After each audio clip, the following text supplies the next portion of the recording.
The Second Bank of the United States was founded by Congress in 1816 under a 20-year charter. So, with that charter, the Second Bank then had the authority to become the federal government's financial agent. Right? It held federal deposits, it made transfers of funds between states, it also dealt with payments or receipts involving the federal government. It also could issue banknotes or paper currency. But about 80% of the bank was actually privately owned, but the operations were supervised by Congress and the president. Now, Andrew Jackson had never approved of the Bank of the United States. He felt it was unconstitutional. He thought that the states should be the ones that should have the power to control the banking system. So he thought that was an unconstitutional extension of congressional power. He really didn't like the Second Bank of the United States. So when it was time to renew the charter in 1832, he actually vetoed it and did not allow the Second Bank of the United States to continue. And so now there was no longer a Bank of the United States through the veto.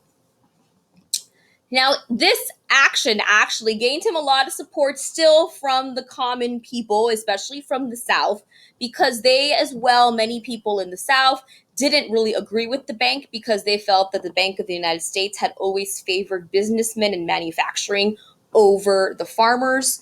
They felt that the Bank of the United States was controlled by the wealthy, and so that's why the poor and more common man people kind of didn't like it either. So with the veto, it actually secured Jackson's second term in presidency in that sense, right? The common people continued to support him. They saw this as kind of his attempt to be able to create this war against the bank by vetoing the bank, but it increased his popularity and helped secure his election for a second term in office. Now, besides canceling the charter on the second bank, Jackson also stopped depositing money into federal banks in general. Instead, he created a system where state banks received funds, right? Certain state banks were the ones that were now depositing these new funds. And these were known as pet banks, as called by his enemies. Now, these banks who had now this extra money in them that were being deposited in it began to use these funds and started to offer easy credit to people who were buying land, because since they had the money, then they were able to loosen the restrictions on credit. And so a lot more people started to come in and started to purchase land from the bank. And it helped expand the West, right? More people began to move west because they were able to get access to this cheap land now because credit was so easy to get.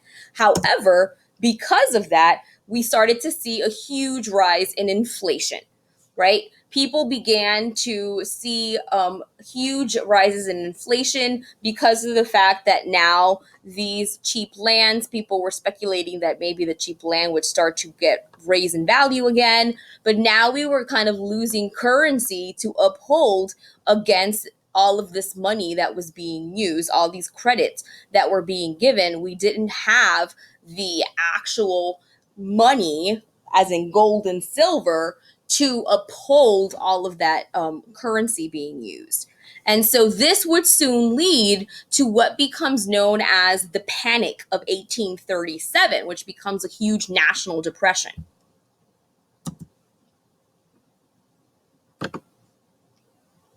Whoops. So, in response to this new inflation that was happening, Jackson decides that he was going to create an executive order which now stopped the purchasing of land except through gold and silver. So, you had to use gold and silver in order to buy land. And this then led to a huge demand for banknotes to be able to be redeemed for gold and silver. Now, this policy really didn't help the national economy as much as Jackson had hoped. What resulted from this, right, is that the banks didn't have enough gold and silver to supply the increasing demand of people wanting to cash in their banknotes. So the economy continued to go into further depression. But before Jackson could deal with this any further, right, his second term of presidency would be up. He wouldn't want to run for another term of office. So instead, his vice president, Martin Van Buren, becomes the new Democratic candidate and he wins. So he becomes the president and is left with this huge economic mess, right? This huge panic of 1837. Now Martin Van Buren has to deal with it. And then because he really can't deal with it, because it's such a huge depression that there's not really much he can do at that point, all the people hate Martin Van Buren and blame him for the depression, even though technically it was started because of Jackson and all of his different actions he had against the bank and the economy, all caused this depression to happen. Right? Because of this, a new political party is formed, and that's the Whig Party, right? And the Whig Party forms against Jackson, and in this case, against Martin Van Buren in the next election. Because the Whigs couldn't really decide on one candidate, it was easy for Martin Van Buren to win the election. But eventually, Martin Van Buren is only going to be able to serve for one term because of all of the unpopularity he received because of the Panic of 1837.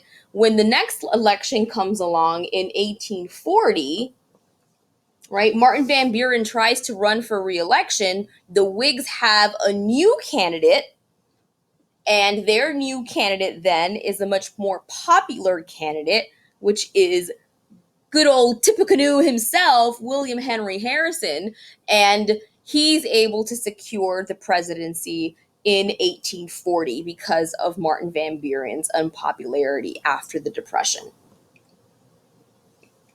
But you're going to learn more about William Henry Harrison in the next video.